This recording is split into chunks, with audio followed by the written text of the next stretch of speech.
Bun, Maria, du-te și studiază la carte.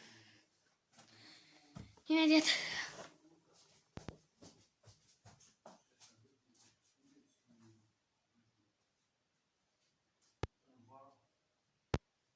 Maria, ia fișa. Ia toate fișele și adună-le aici. Toate care le-ai făcut acasă, Maria, adună-le aici. Deci adună. Vreau să văd și eu cum ai făcut cu Maria. Cum ai făcut lecțiile? Deci dacă faci lecțiile și nu le înveți, îți dau eu, uite, asta ai făcut-o. Deci dacă ai făcut-o, poză, click, îți fac poză și o trimit. Asta am luat-o de la Mario. Mario, ai făcut-o corect? Ia să vedem. Ai făcut-o corect. Bun. Like. Asta am primit-o de la Maria. De la Cătălina. Cătălina, ai citit bine aici? Ia, citește-mi-le și mie. Mama.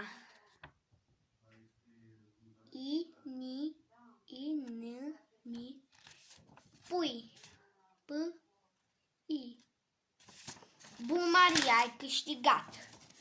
Bun, Cătălina, pardon. Asta de unde am primit-o? Am primit-o de la Cârstea Mario. Cârstea Mario, te-ai descurcat. De la Pavel, așa, bun. Începem să citim.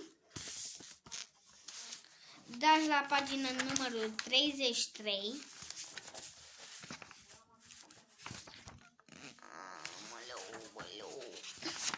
Dați un pic ce aveți. Și acum începem lecția. Microfoanele închise, vă rog. 33.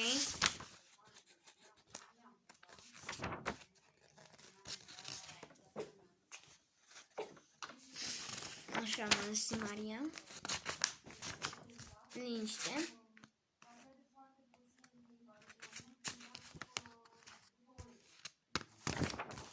Bun, Maria. Hai, Maria. Bun, Maria. Hai. Deci tu dacă ești la... Ce pagină ești? Haideți, dăm pagina. Mă opresc eu și fac... Când bagem pe albine. Așa.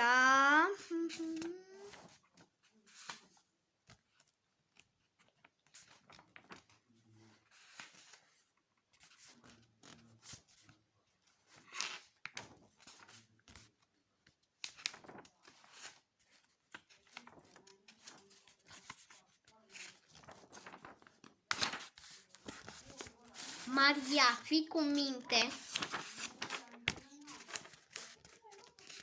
Deschide microfonul și citește.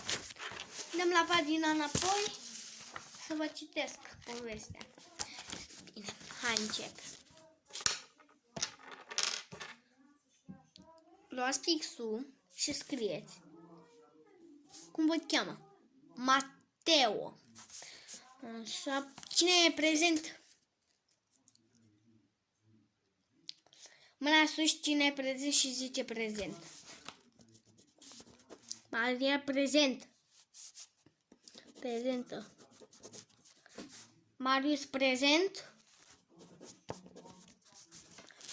Maria, ești prezentă. Te-am trecut. Cârstea Mario? Trecut. Hai să începem lecția. Toți sunteți, dar nu vă cheamă așa. Vă rog să luați o lumânare și șervețele, că avem ora de sculptură. Să vă arătăm cum facem să sculptăm. Aici trebuie să învățăm.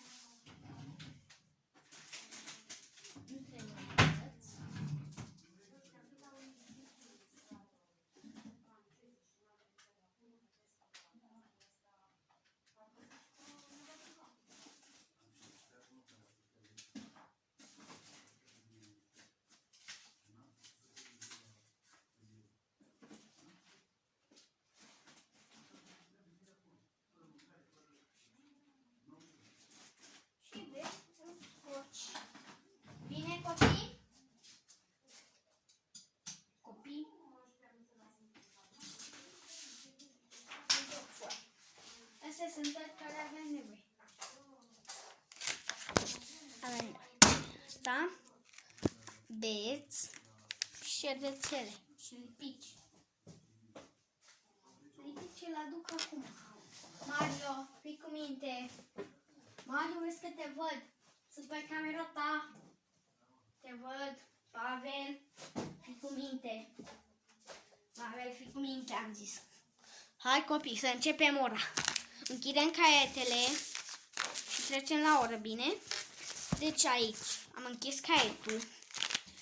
V-am zis și lipici și șervețele. Și ăsta nu trebuie. Prima dată facem foaia așa. Deci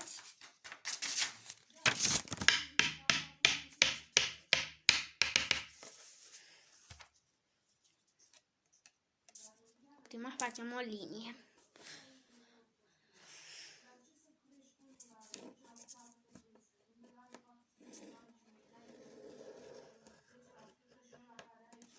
Bun.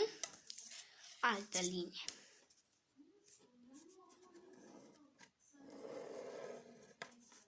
Bun.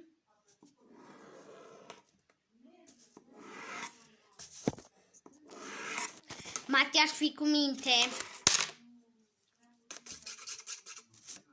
Facem pătrățele.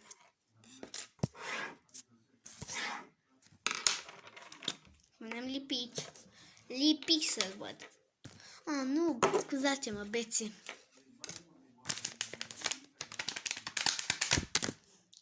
Am luat niște șervețele care sunt grele. Luați un băț și revenim peste.